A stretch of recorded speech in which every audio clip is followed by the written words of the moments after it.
नमस्कार। आज हम अरुणा चक्रवर्ती की किताब जोड़ा सोको पर थोड़ी गहराई से बात करेंगे। हाँ।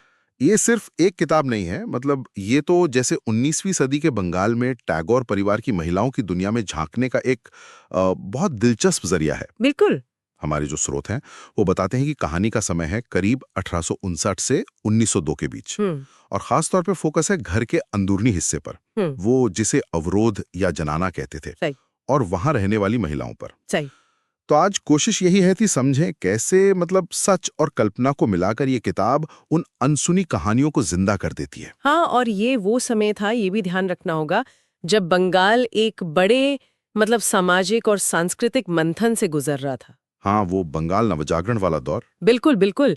जब समाज में, कला में, साहित्य में हर तरफ नई सोच आ रही थी, सुधार हो रहे थे। हम्म। तो ये किताब हमें उन महिलाओं की जिंदगी में ले जाती है, पत्नियां थीं, बहुएं, बहनें, घर संभालने वालियां, बिल्कुल। जो उस बदलते वक्त में कह सकते हैं परंपरा और नए विचारों के बीच अपनी जगह तलाश रही थीं। सही बात है। स्रोत ये भी बताते हैं कि ये तथ्यों पर आधारित तो है, पर इसे बुना गया है एक मजेदार पारिवारिक कहानी की तरह। हाँ, मतलब बोरिंग इतिहास नहीं लगता। नहीं, बिल्कुल नहीं। इसमें भावनाएं हैं, थोड़ी बहुत साजिशें भी हैं, और उस दौर का पूरा माहौल उभर कर आता है। वाकई पात्र तो ऐसे लगते हैं जैसे सच में हमारे आसपास ही हों। हाँ। जैसे देवेंद्रनाथ की पत्नी दिगंबरी का वो मजबूत इरादा, हम्म। या फिर सत्येंद्रनाथ की पत्नी ज्ञानदानंदिनी जिनका एकदम आधुनिक रवैया था, बिल्कुल। और कादम्बरी देवी की वो दुख भरी कहानी, और मृणालिनी देवी की नरमी। हाँ। स्रोत ये साफ दिखाते हैं कि चक्रवर्ती ने इन महिलाओं को कहानी के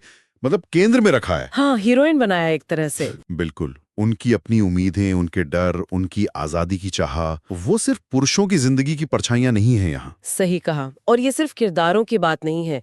किताब आपको उस जमाने के कलकत्ता और उस विशाल जोड़ासांको को हवेली के माहौल में एकदम खींच लेती है। हाँ, वो वर्णन बहुत अच्छा है। संगमरमर के हॉल, वो हवादार बरामदे, और छोटी छोटी चीजें भी, जैसे साड़ी पहनने का जो तरीका बदला। हाँ, जिसका श्रेय ज्ञानदानंदिनी को जाता है। बिल्कुल। और स्रोतों में ये बात भी आती है कि ये सिर्फ फैशन नहीं था शायद। अच्छा। हाँ, शायद ये महिलाओं के लिए घर की दहलीज लांघकर बाहर की दुनिया में, सार्वजनिक जीवन में आने का एक प्रतीक भी बन गया था। ये दिलचस्प नुक्ता है। तो किताब उस वक्त के बड़े सामाजिक बदलावों को दिखाती है, लेकिन इन औरतों की रोज की जिंदगी और उनके नजरिए से। और ये सब एक बहुत ही पढ़ने में आसान, जैसे कोई उपन्यास पढ़ रहे हो उस अंदाज में है। हाँ, बोझल नहीं लगती। बिल्कुल। तथ्यों पर आधारित होने के बाद भी कहानी एक दिलचस्प पारिवारिक गाथा की तरह आगे बढ़ती है। कुछ स्रोतों ने तो इसे सोप ओपेरा जैसी नाटकीयता वाला भी कहा है। अच्छा। हाँ, जैसे बाल विवाह की कहानियां हैं, फिर दहेज और गहनों को लेकर घर में जो सत्ता के खेल चलते हैं। अंदरूनी खींचतान। हाँ, वो सब है। तो ऐसा लगता है कि वो जोड़ासांको की हवेली खुद एक किरदार बन गई है। हाँ, ये बात तो है। ये अंदाज कहानी को रोचक तो बनाता है, लेकिन शायद कहानी का हर पहलू उतना खुलकर सामने नहीं आया क्या? हाँ, कुछ कमियां तो हैं। स्रोतों में कुछ समीक्षकों की ये राय भी मिलती है कि जैसे कादम्बरी देवी और रविंद्रनाथ का जो रिश्ता था, उसे शायद और गहराई से दिखा सकते थे, या कुछ छोटे किरदारों पर और काम हो सकता था। हाँ, हो सकता है। और एक चीज जो शायद गैर बंगाली पाठकों को थोड़ी मुश्किल लगे, वो है बंगाली शब्दों के लिए किसी शब्दावली या ग्लॉसरी का ना होना। हाँ, ये एक प्रैक्टिकल दिक्कत हो सकती है। फिर भी अगर कुल मिला के देखें तो ज्यादातर स्रोत इसे टैगोर परिवार की 5 पीढ़ियों की महिलाओं का एक बहुत दमदार और असरदार चित्रण मानते हैं। सही।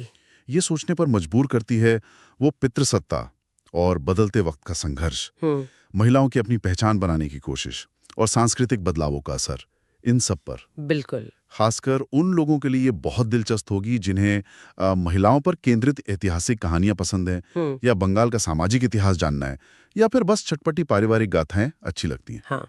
पर यह ध्यान रखना जरूरी है, जैसा स्रोत भी कहते हैं, कि ये मुख्य रूप से रविंद्रनाथ टैगोर की जीवनी नहीं है। नहीं, बिल्कुल नहीं। कवि यहाँ कहानी के मुख्य किरदारों में नहीं है, वो एक सहायक भूमिका में ज्यादा नजर आते हैं। सही कहा। और स्रोत इस बात पर जोर देते हैं कि किताब की खासियत यही है, अच्छा शोध और भावनात्मक कहानी कहने का जो तरीका है, उसका संतुलन।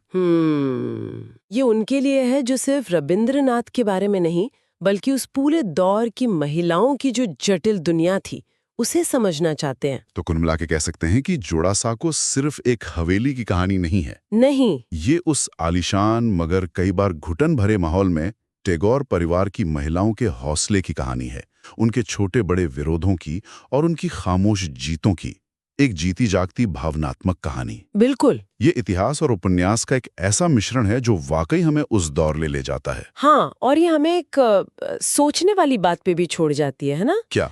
कि जब हम इतिहास को और खास तौर पे महिलाओं के इतिहास को सिर्फ एक परिवार या एक घर की चार दीवारी के अंदर से देखते हैं, तो हम उसे कितना समझ पाते हैं? क्या कुछ छूट जाता है? या फिर जैसा ये किताब दिखाती है, उस सीमित दायरे में भी कितनी गहराई और कितनी जटिलता छिपी हो सकती है? ये अपने आप में एक बहुत अहम सवाल है।